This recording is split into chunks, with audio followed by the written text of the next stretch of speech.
কি আশেপাশে কাউকে খুঁজছেন? নাই, কেউ নাই। শুধু একা আমি আর আমার ক্যামেরাম্যান। সবকিছু মিলিয়ে আজকে আমাদের এই কক্সবাজারের নতুন ব্লগটি অনেক সুন্দর হবে। দেরি না করে চলেন আমরা মূল ভিডিওতে চলে যাই। আসসালামু আলাইকুম, কি অবস্থা? সবাই আছেন, কেমন আছেন? আশা করি ভালো আছেন। আমি আজকে আছি ক্যাম্পিং কক্স হোটেলের তাদের আরেকটা ব্রাঞ্চে। এই জায়গাটা খুবই সুন্দর। দেখি আমি পরিবেশটা কি পাই সারাদিন। যেহেতু আজকে এখন বাজে 1টা, কালকে 11টা বাজে চেক আউট। সো দেখি, লেটস গো।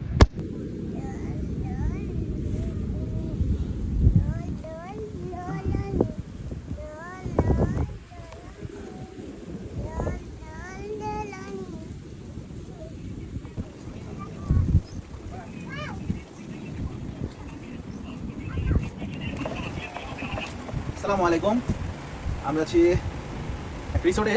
সো এই রিসোর্টের লোকেশনটা হিমছড়ির আশেপাশে। রিসোর্টটা খুবই সুন্দর, ভিতরে একটা পার্সোনাল ওয়াশরুম এবং ঠিক আমার বেড থেকে পিছনের দিকে দেখাইলে আপনি দেখতে পারবেন যে কি সুন্দর। জাস্ট এই জায়গা থেকে দেখেন যে এটা আমার বেড থেকে আমি শুয়ে শুয়ে এই ভিউটা নিব সাগরের। সো রুমের ডেকোরেশনটাও খুবই চমৎকার। রুমের সাথে আপনার যা থাকছে এই না। সো একটা ওয়াশরুম।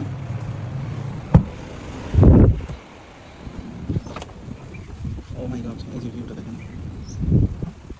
ভিডিওতে যা দেখেছি তার থেকেও বেশি সুন্দর এই বিচ ভ্যালি কটেজ। এই বিচ ভ্যালি কটেজে অনেকগুলো অ্যাক্টিভিটিস আছে, বাট সবগুলো অ্যাক্টিভিটিস সবসময় অ্যাভেলেবল না, কারণ মানুষ কম থাকার কারণে এনজয় করা যায় না। যারা বেশি মানুষ আসবেন তারা বেশি এনজয় করতে পারবেন, এইটা স্বাভাবিক। এই পার্সোনাল বিচ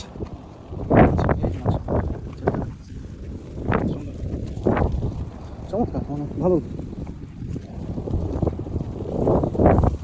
তাদের এই বিচে যেয়ে আমি খুবই আনন্দিত। একা খুবই ভালো লাগতেছে। আমার সামনে ২ টো ছেলে, ওরা মাছ ধরতে আসছে। ওদের সাথে অনেক ফান করলাম এবং এইখানে নিজেকে সময় দেওয়ার মতন অনেকটুকু জায়গা রয়েছে যেখানে কেউ নেই দূর-দূরান্ত পর্যন্ত। হ্যাঁ, এটার লোকেশনটা খুবই সুন্দর একটা স্পেস। কাঁকড়া বিচ, কক্সবাজার মাদ্রাসার মাঝখানে এর অবস্থান। খুবই সুন্দর একটি লোকেশন। কক্সবাজারে এই যে মাছ ধরে ওরা এইগুলো দিয়ে ঠিক আছে, খুবই সুন্দর। আমি ধরবো, দেখেন। সাগরে মাছ ধরার খুব ইচ্ছে ছিল, সাগরে বসি ফেলতেছি। রেডি, দেখি কি বাকি আছে। রেডি, 1 2। সাগরে বসি ফেললাম, দেখি কপালে কি মাছ আছে। দুপুরের মেনুতে তাদের মাছ, সালাদ, শুটকি ভর্তা, আলু ভর্তা, শাক, ডাল।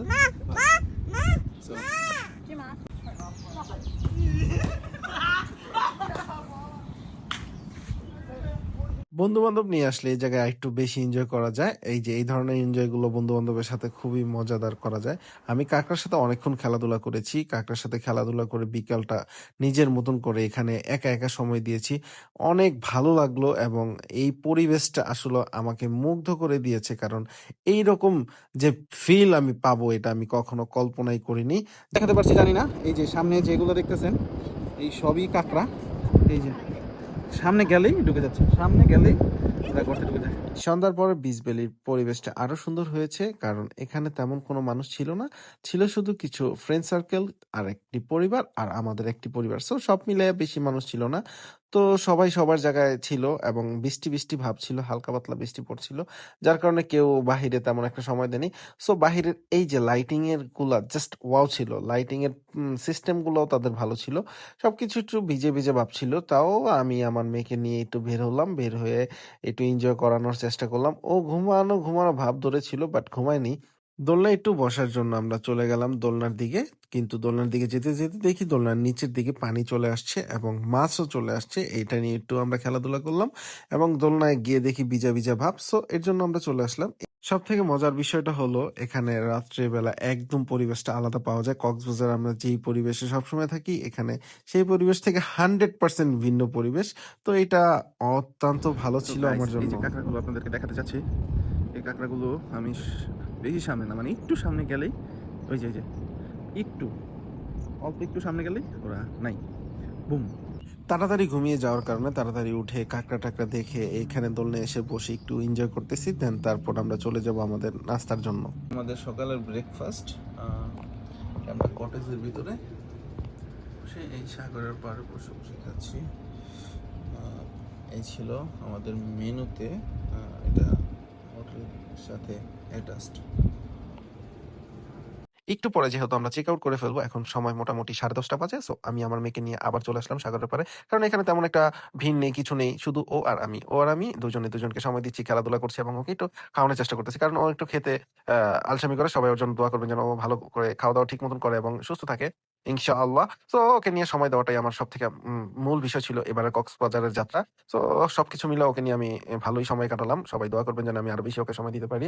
দেন চেক আউটের সময়